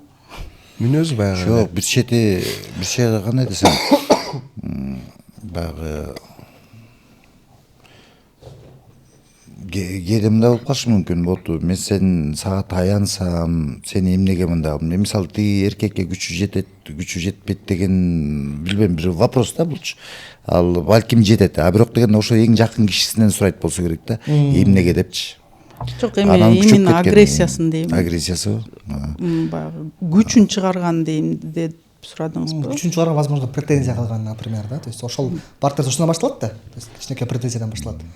Нет, албетте бардыгы сүйлөшүү менен да. Аял менен бирок адамдар башка го. Чогуу отуруп, кандай себептерден улам бул акыбал келди, кандай ойдосуң, кандай сезимдериң пайда болду, бунун негизинде де баардыгын талдап туруп анан кийин чечим чыгарыш керек да. Анан кийин мен кызганып атам деп көпчүлүктөр мисалы үчүн талдабайт да буну. Барып кандай сезимге да ошону ооба сезет, анан кийин уруп согуп эле көгөртүп коет да көп жерлерин мисалы үчүн көптөр. Буну талдаш керек. Мындай талдаган эркектер, аң сезимдүү күчтүүлөр, мисалы үчүн жоопкерчиликтүү адамдар, чыныгы үй бүлөлөрүн коргоп же болбосо аялын өзүнүн үй бүлөсүн мындай катуу ойлонгондор анчалык деле көп эмес да. ооба, биякта жана башында айтып аткандай эле чечишүү экен, тирешүүнү алып салыш керек экен, мисалы эмнеге сен эметесиң, огото күчөтпөш керек. Баары бир адамда сезим бар деп атпайбызбы? Баары тирүү жан болгондон кийин ошо сезимди мындай контролдой билиш керек да, адам болгондон кийинчи. Анан бул сезимди контролдош негизи кыйын да, өтө кыйын. Бирок ошо менен биз күндү күрөшөбүз чындыгында. Бирок ошону контролдой алсаң, сен диалогко келе аласың да. Эгер контролдой албасаң, анда сен жанагы кол көтөрөсүң же башкасын кыласың дегендей да. Же аялы же күйөөсү ошону өрчүттүрүп баягы жардам бериш керек экен да. Мисалы үчүн аял кишиде деле ошол эмоцияны контролдой албаган учурлар болот. Кээ бир аялдар конкретно контролдойт. Алар деле диалогко чакырат. Вот. Кээбирки аялдар истерика коет, урушат, бетин тытат, үйдү талкалайт. Аял талкалаган үй көп эле көрүп калдым да мен өзүм практикамданчы. Эмнеге мындай чечимдерге келдиң десем, эми орусча бул вспыльчивый характер дейт да. Бирок бул вспыльчивый характерден дагы бул жерден пограничный уровень организации личности деген бизде бар да. Ну, понятие такое. То есть бул уровеньде жүргөн адамдар алар өздөрүн башкара албайт сезимдеринчи. Күчтүү сезим келгенде бул сезим менен эмне кылышты билбейт да. Башкача айтканда, баягы жаныбар сыяктуу кыйкырат, өкүрөт, бир нерсени талкалайт, урушат, иш кылса кыймыл аракет кылат. Бирок логика аркылуу бул сезим менен мындай мамиле кура албайт. Эмнеге? Бул пограничный уровеньде жүргөн адамдардын өзүнүн баягы тарбиясы да ошондой болгон да. Башкача айтканда, ал бала кезинде кыйкырып өкүргөндө же болбосо кандайдыр бир оор кыйын мындай акыбалдарга туш болгондо аны эч ким сезимдер менен иштегенди үйрөткөн эмес. Аны эч ким соороткон эмес. Тескерисинче биздикилер жазалап коет да көбүнчөсүчү. Мисалы үчүн, сен азыр бала деле ачууланат да, каттуу ачууланып аткан балага келип туруп, "Не, сенин эле үнүң жетпей жатты беле" деп, кайра биз аны сабап коебуз да көбүсү, туурабы? Вот, тескерисинче сен азыр ачууланып атасың. Бул ачуулануу сезими деп балага сезимдерди атоону үйрөткөн болгондо, бала түшүнөт, я оказывается, я злюсь, бул злость турбайбы багы, бул ачуулануу турбайбы. Былтып тарынып отурганда дагы сен азыр тарынып атасың. Эмнеге тарынып атасың деп баягы сезимдерди талдап туура тарбия деген ошол да. Тарбия деген бул жазалоо эмес. Тарбия деген жол көрсөтүү, түшүндүрүү, үлгү болуу, ошол нерселерди билгенде бала чоңойгондо баягы пограничный уровеньден уже нормальный баягы здоровый психический уровеньге түшөт да. Ошон үчүн мен айтып атам, биздин көпчүлүк адамдар аң сезими өскөн эмес, көбүнчөсү ошол пограничный уровеньде жүрөт да, чынында. Сезимдерин башкара албайт. Кыйкыруу, өкүрүк менен бардыгын бүтүрөм, же болбосо жазасыз тарбия болбойт деген ишеним менен жашайт. Көп учурда баягы жаш үй бүлөдө аял эркек скандал болгондо эми бала көрүп турса, все равно впитывать этет да. Эгерде диалог менен болсо, бала деле ошол өтөт. Будущем ошондон эметет да, диалог менен чечсе болот экен деген баягы калат. Бирок скандал менен чечилген болсо, ошол балада травма калат. Ал дагы чоңойгондо ошо скандал менен чечкенге барып калышы мүмкүн да. Ушундай жол менен чечүү. Биздин коомдо кандай? Биздикилер урушат. Бирок жарашканын эч ким көрбөйт да. Бала урушканын көрөт, бирок канча жарашканын билбей калат. Ну, конечно. Ошон үчүн баягы үй бүлөдө все-таки баягы адам болгондон кийин анча эмоция болот. Ошондой учурда келинчең болобу, мындай балдардын көзүнчө кыйкырбаш керек. Жөн эле мындай эле. Жүр сыртка чыгып эле, же мындай. Же болбосо диалог эле. Мисалы үчүн мен өзүм жеке эмемде үйдө какой-то проблема болсо, биз юмор менен чечебиз да. Бирибизге прикол менен эле. Какшык менен эле күлүп какатып, ал бала билбейт ал какшыктычы. Бирок тамашалап аткандай бири-бирине неметкенде эле болот. Ошо менен чечип, себеби канчалык аял киши менен эркек кишинин ортосунда мамиле жакшы ачык болсо, сен бала чакыңдагы эмеге ата энеңе жакын болот. То есть тартуу сезим болбойт да. Бала ата энеге ачык айта алат сөзүн, проблемасын, бүт нерсени. Когда үй бүлөдө аял менен эркек постоянно скандал кыйкырышкан болгоч, бала замкнут болуп баштайт да, апасына да атасына да эчтекени айтпай калат. Жашырып баштайт да. Бирок сен канчалык ачык болсоң, кандай проблема болбосун, балаң апаңа да атаң келип айта берет. Ата, мен мындай болуп атат, эмне кылсам андай болуп атат депчи. То есть бул ачыктыкка үйрөтөт да. Ачыктык болуш үчүн бул биринчи экөөңүн мамилеңден болуш керек да, ачык болгондон. Өтө кызыктуу нерселер айтылды. Анан Адеп аке дагы бир мындай суроо пайда болду. Сиздин жогоруда айткандай мурунку тасмаңыздагы шакал бар жогуна бар ошо кызганычтан өрт чыкчу эле. Бул жолу дагы эле ошол. Бирок ал жактын темасы бир аз кызганыч, бирок ошол учурда баягы кызганычтын мен баягы бир тараптуу көрүнүш деп коет го. Себеби кинодо ошол шакалды көргөн болсоң, ачык аягында түшүнөсүң эч кандай кызганыч болгон эмес. Бул то есть эч кандай жанагы экөөнүн ортосунда мамиле болгон эмес. Бул бир тараптуу көрүп алып эле, баягы фантазия кылып эле, анан ошону эметип алганда, эгер ошону жанагындай эле, эгерде күтүп, жанагы ачуусун чыгарып, аялы келип сүйлөшкөндө, көрсө эчтеке болбоптур. Жөн эле силер жолугуп сүйлөшүп, тиги утуктаган турбайсың деген эмемен келип бул нерсеге болмок эмес да. Ооба, сон. Бирок ошол баары бир деле ошол өзөгү кызганыч болуп атат да, бул жактан деле өзөгү ошо кызганычтан улам, анын да аягында вегес чоң окуялар болуп кетет. Бул жакта дагы ошо кызганычтын искрасынан улам аягында чоң нерсе болуп кетет да. Эмнеге сиз тасмаңызда көбүнчө ошо кызганычты көбүрөөк колдонуп, көбүрөөк тартып атасыз? Бул биринчиден. Бул балким ичиңизде дагы айта албай жүргөн же айткыңыз келген же жок, мен көбүнчө коомдо баягы тегерек тааныш билиштер бар да. Көп учурда бул нерсени көп байкайм да. Ошол кызганын айынан үй бүлөлөр таркалып кетип атканын, ошо кол көтөрүүлөр, жакын адамдарым десем болот, даже ушу тууган уруктардын ичинде болуп барса, бул көйгөй бар да, сырттан карап турупчу. Эмне себептен болот? Анан ошону изилдеп келгенде баягы канчалык тереңдеген сайын кызыгуу пайда болот экен дагы. Анан баягы чыгармачыл адам болгондон кийин сен мындайча айтканда баягы аружаң только кино болуп калды да. Ушу менен элге жеткирип, ушул нерсени туура эмес кылып атасыңар. Мунун башынан токтотсоңор болот. Силер жок эле нерсеге бул нерсени алып келип атасыңар. Может, ар бир кылып аткан кыймылда же сезим учурунда может ойлонуп көрбөйсүңөрбү? Могу кесепетке келбейт деген пасыл менен аракет да.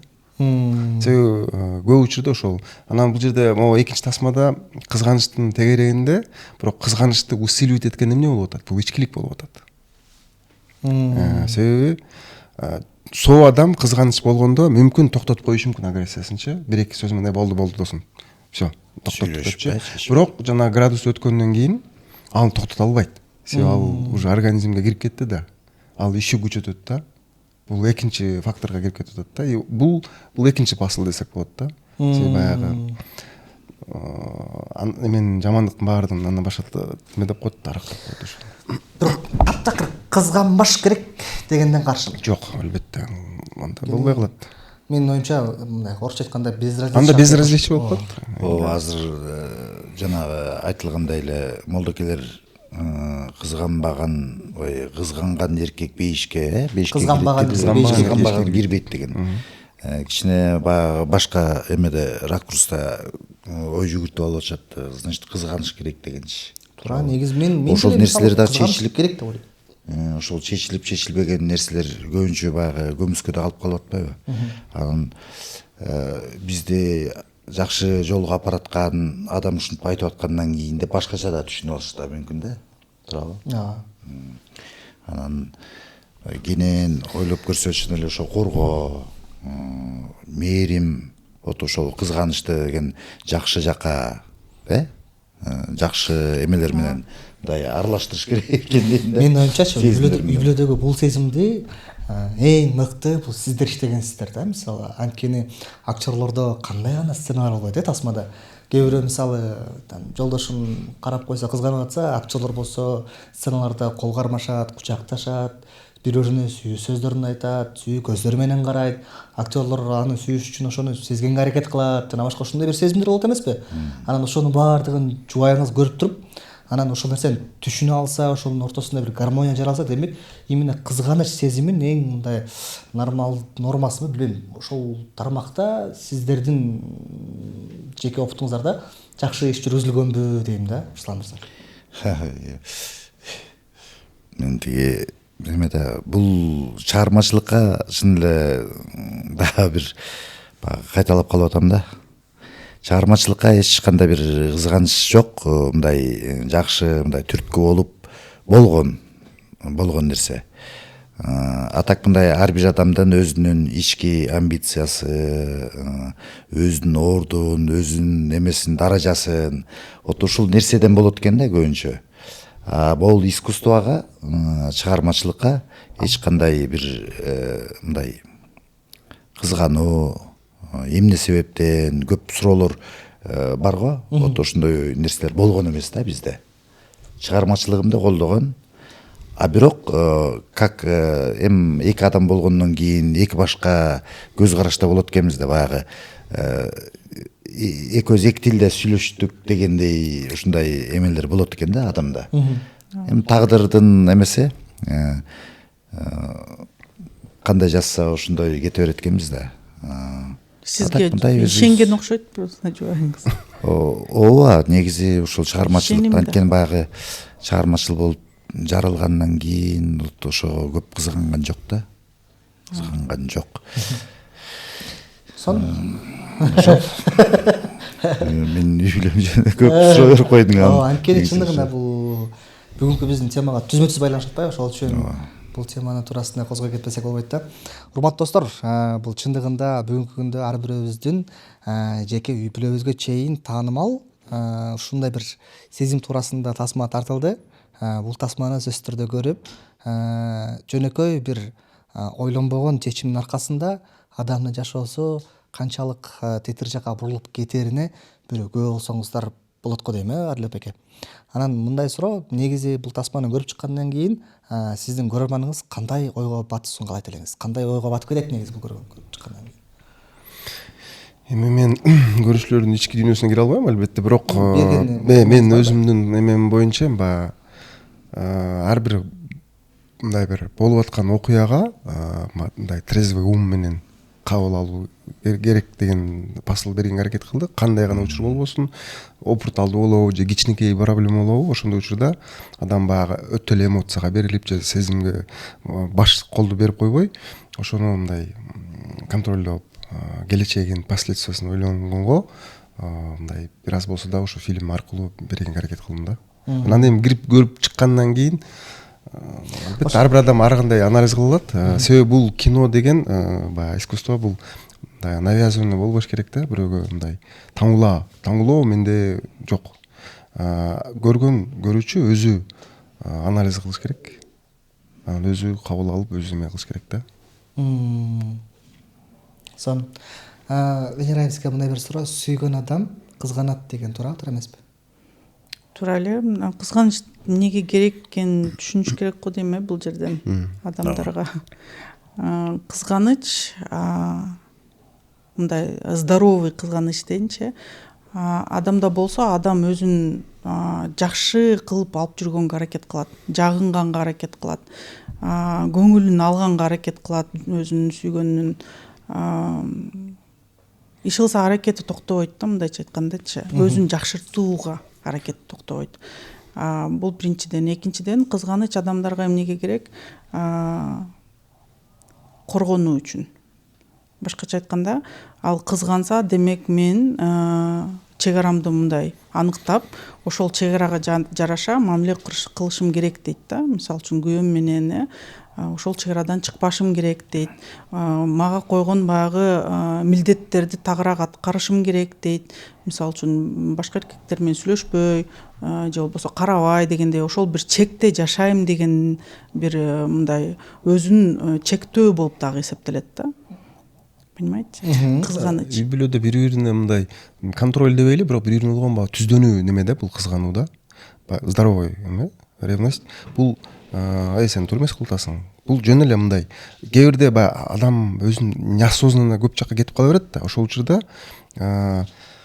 даже сен үй бүлөдө даже досуң чыныгы сен досуң, сен жаман жакка кетсең айтат, досуң тур эмес кылтасың, мындай кылтасың. Бул деле бир эме да, туруу жолго салуунун бир жолу. Оңдонуу да. Үй бүлөдө деле ошо аял эркектин ортосунда кызгануу ушундай маанилүү болуш керек да. Бири бириңди түздөп туруу жолго салуу эле. Анан кызганат десе барып сабай коюп, ура койгон бул кызгануу эмес. Просто туруу жолго бири бириңди салуу бул кызгануу деп эсептейм да. Анан кызганыч эки адамдын бири бирине болгон чынында сүйүүсүн дагы күчөтөт. Анткени адам оңолуп атпайбы, түздөнүп атпайбы, өзүн дагы башканын дагы мисалы үчүн оңолуусуна баягы салым кошот да. И бекемделет да үй бүлөчү. Баягы тиги кызганыч үйдө мээрим жетишпейт дегендей, кызганыч жетишпегендей дагы болот го. Атайын кызгандыруу, Бул баягы ошо эме жетишпей калганда оюн сыяктуу. Эми жубайлардын ортосунда витамин ошондой жетишпегендей ачык эле айтыш керек да, если внимание жетишпесе келип айтыш керек. Айым айткандай, мен сага керек болуп атат, мага скучно болуп атат, же айланып келе мынтейли, көп отуруп сүйлөшөйлү, баарлашайлы деген, бул ачык эле айтып атат да, мага внимание жетпей атат деген. Ошону туура кабыл көрүш керек. Бул даже аял киши эмес, эркектерге да ошо внимание жетпей калат. Ошондо былтыйып жүрө берет эркектерчи. Андай учурда аялга айтыш керек, кел отуруп баарлашайлычы, сүйлөшөлүчү. Ички немеңди айтып берчи, мен мындай жарылайынчы. Бирок себеп биякта дагы бир чоң проблема бар да, мындай маселечи. Аялдар көптөрү өздөрү эмне каалашын билбейт да. Мне скучно дейт да, мисалы үчүнчү, бирок кантип анын көңүлүн алыш керек айтпайт. Ошол жагы дагы бар да. Эме бар го. Аял отуруп туруп тамактанып келишти да, хорошо, кайсы кухняга бара, лагман койчу, шашлык жок, может пицца жок, айтпайсыңбы сен? Эми сен айта бер, любой жерге барасың. Хорошо, анда давай сушиге барасың. Жок, суши. Бирок ошондо туура кабыл үйрөнүш керек да. Эми да. Ошон үчүн мындай аял дагы эркек дагы тагыраак өзүнүн каалоолорун билген болсо, сүйлөшүү да ачык болот да. Анан кийин кантип аны кызыктырышты билбесе, мисалы үчүн эркек деле эмне кылат, аны карап отурмак беле, эмне кылып берейин дейт да, анан билбейм, сен эмне өзүң не можешь догадаться дейт да. Ал эмне көзү ачыкпы же фантазербу, ал деле багып турат ал жерде. Көбүнчө ушундай экен. Анан кылып берсе анысы жактырбайт. Сураса балесине калат мисалы. Сен мен сага керегим жокмун деген багы сөздөр кетет да аял жактанчы. Ошон үчүн мен да аялдарга көп багы сабак берип келем го.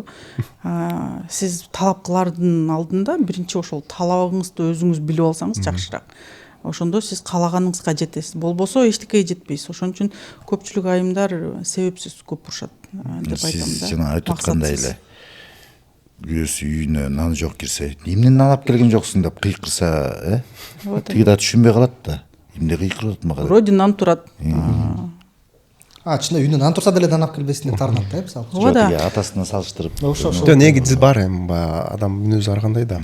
Сон Адилет мырза, мындай дагы бир тасма. Негизи биз трейлердин рубрикаларын кылчу элек, бирок бул туурасында мындай детальдарга бир аз маани бере кетели дедим тасманын ичинде. Тасманын ичинде сиз өтө ар бир детальга өзгөчө маани бергениңиз чындыгында байкалып турат. Анан мен байкашымда ошо колдонулган тамекинин аттары дагы, же болбосо ичилген арактын аттарын дагы башкача аттар менен жашырган экенсиз. Мисалы, арагыңызды Аймо деп жүрөт, тамекиңизде Мортем деп жүрөт. Ушулар туурасында бир аз айта кетсеңиз. Эми негизи мындай арактагы тамеки дагы жок да, мисалы, өзүңүз ойлоп тапкансыз. Эми биринчиден бул тасмада бирөөнүн баягы авторский эмес деп коебуз, эме деп койсок болот. Брендти колдоно албагандыктан, анан чтобы жөн эле бирдеме жазып коюш үчүн ошол өзүнүн мындай бир мааниси болуш керек болду да. Ошо тамекиге дагы аракка да койгондун себеби бар. Эми азыр мындай которулган айтпай эле койсом болот. Сөздүн атын айтылды, бирок эми көрүүчү латын тилинен кыргызча котор же орусча котор болсо, муну түшүнөт деп ойлойм. Эмне мааниде жазылган сөздөр. Ал сөздүн мааниси тасмага түзмө-түз тиешеси. Түзмө-түз тиешеси бар. Урматтуу достор, бул жогоруда айтылган сөздөрдү интернеттен демек өзүңүздөр карап, маанисин түшүнүп көрүп алсаңар, менимче балким тасманы көргөндө андан да кызыгыраак болот. Анан эң кызыгы, мисалы үчүн тасмада башынан аягына чейин ошо финалга чыккычакты негизи баягы отсылкалар деп коебузбу же намектер деп коебузбу, кинонун аягы эмне менен бүтөр, ким кандай эме деп бүтөрүн негизи кинонун ичинде бекитилген да. Эгер баягы көрүүчү аябай тыгыз эмеде көрө алса, аяга эмне бүтөөрүн ортодон түшүнсө болот да. Ошо кадрлар менен десек болот. Ошондой эмелер бар. Табышмак. Руслан мырза, тартуу процесс кандай болду? Бир аз ошондо бир эки сөз кылып кетели. Кандай кызыктуучулар болду? Балким күлкүлүү, балким кыйын учурлар. Эстей аласызбы? Тартуу учурунда бир локация, бир жакшы кишинин үйүндө тартылдык. Негизи ошол кичинекей бир 2 комнатада деле тартылдык го, 2 комната, 2 комнатада деле тартылдык да. Ошонусу баягы Ларс фон Триердин Догвилл деген фильми бар эмеспи? Вот ошондой эле бир капкара площадкага эле линиялар чийилген, ошол бир шаарды көргөзөт да. Стеналар дагы жок, мындай насквозь мындай көрүп турат да адамды. Вот ошондой сыяктуу эле элестеттим, ошон үчүн кызыктай болду да. Биринчи бир карасаң кино, бир карасаң спектакль. Ошонусу кызык болду да мага. Анан эң башкысы көзүнчө баягы тирүү кезинде бири-бирибизди мактап жүрөлү деп айтабыз го. Режиссер мындай көп жылдан бери баягы Залкар театральный режиссерлор бар го. Вот ошондой эле иштедик Адилет мырза менен. Анан эми көп учурлар болду. Жок, жеңил жактан эме болду, биз баягы көбүнчө тасмада бир тилде сүйлөштүк да. Баягы чокуп тартасың да, санан эме локация ар жакта болгон. Бул жакта биз ошо баштан аягына чейин сценарий боюнча тарткан үчүн жеңил болду да. То есть баягы последовательность тартылган үчүн. Окуя сценарий боюнча герой актерлор жана өздөрүнүн эмесин геройлорго состояниесин киргенге жеңил болду да. Себеби от начала до конца кеткен үчүн жеңил болду. Баягы секирбейчи. Анан негизи эле мен баягы площадкада группаны актерлор кыйнаган жаман көрөм. Имеется в виду кээ бирлер датта албай иштетет да, 20 саат, 18 саат. Мен өзүм уже чарчап баштаган токтотуп коем. Баягы Се продуктивность жоголуп баштайт да. Немеси дагы жакшы экен. Негизи көбүнчө фильмдерде, сериалдарда эми ушундай го, бүт өзү процесс ушундай жүрөт эмеспи? Мисалы, интерьер болсо, ошол бир помещенияны бүтүрүшүбүз керек деп, мисалы сериал болсо, 1-чи серияда ошол помещение бар, кайра 7-чи серияда, 10-чу серияда деп баарын бүтүрүп алат эмеспи?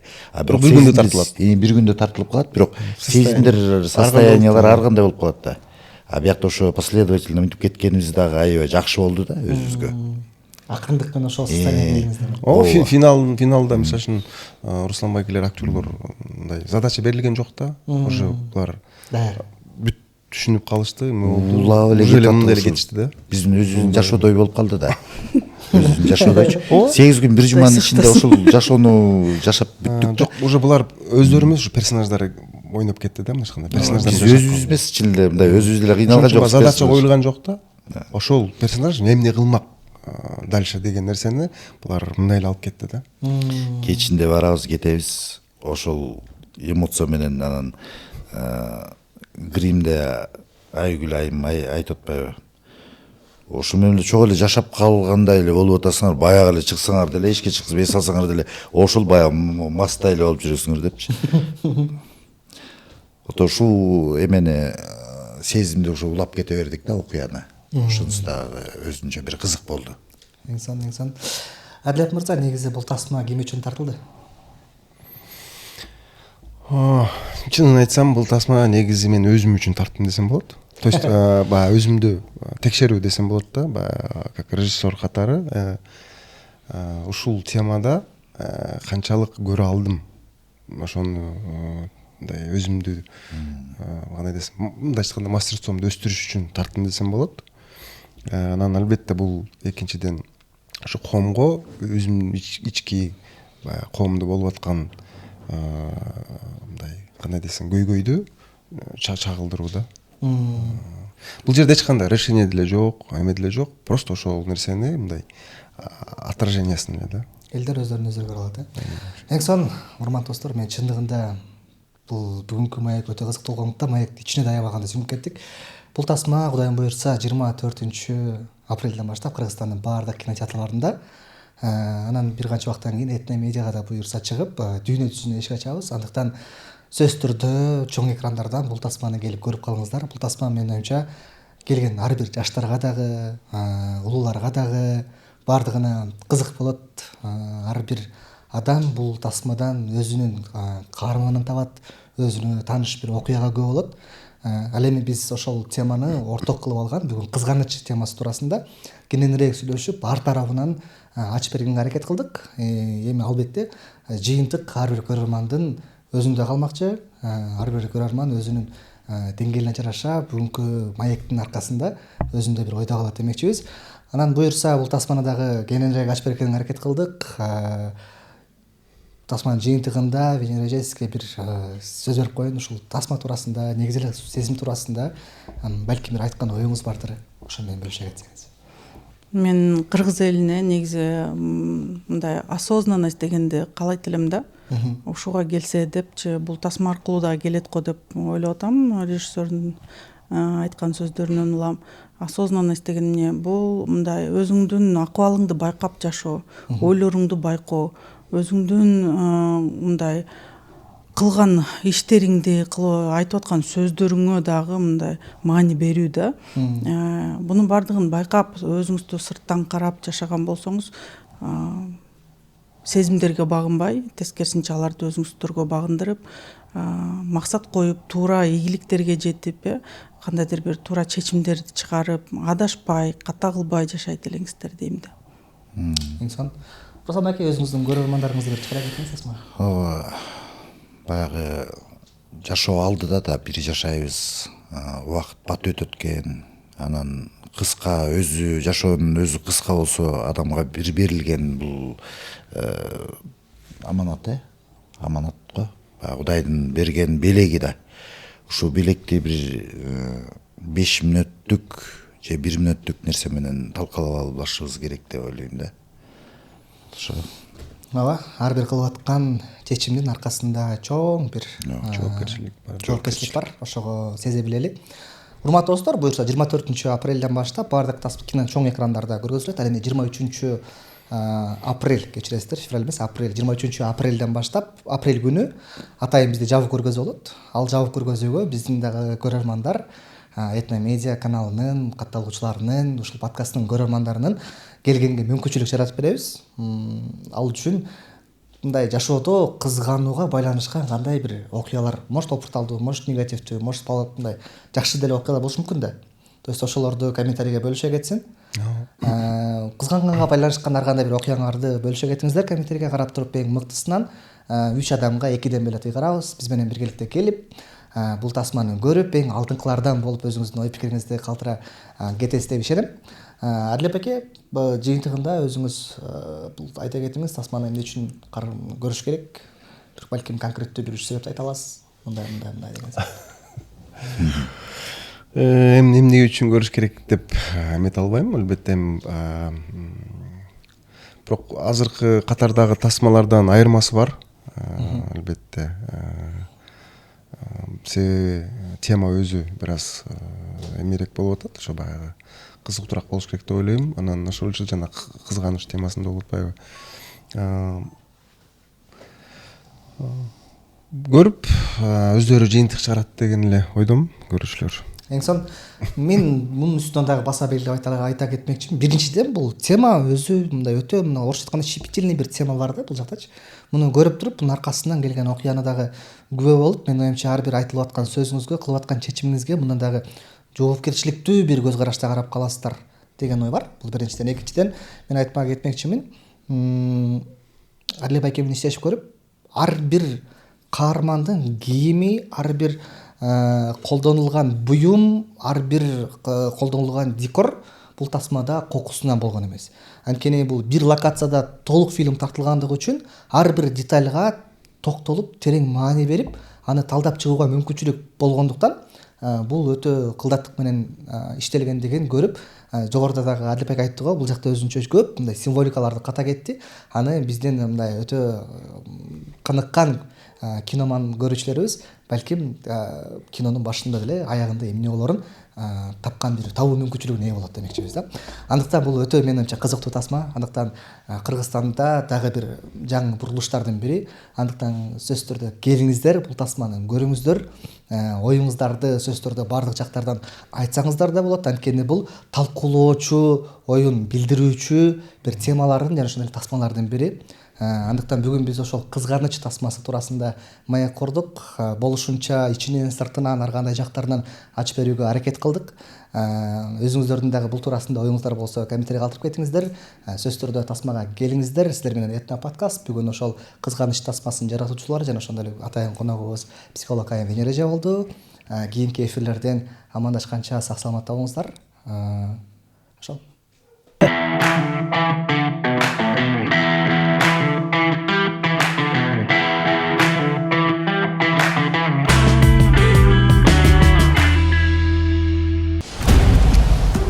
Кызың барбы?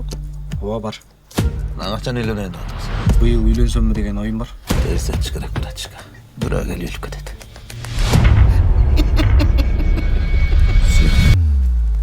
Тоштун Аклайга келгенсиң. Бол, жеде Muratбеке. Ne oldu? Өлүп калды. Ölüp dörtüp sallayla. Пакет сұрап. İşimiz bitti Muratbеке.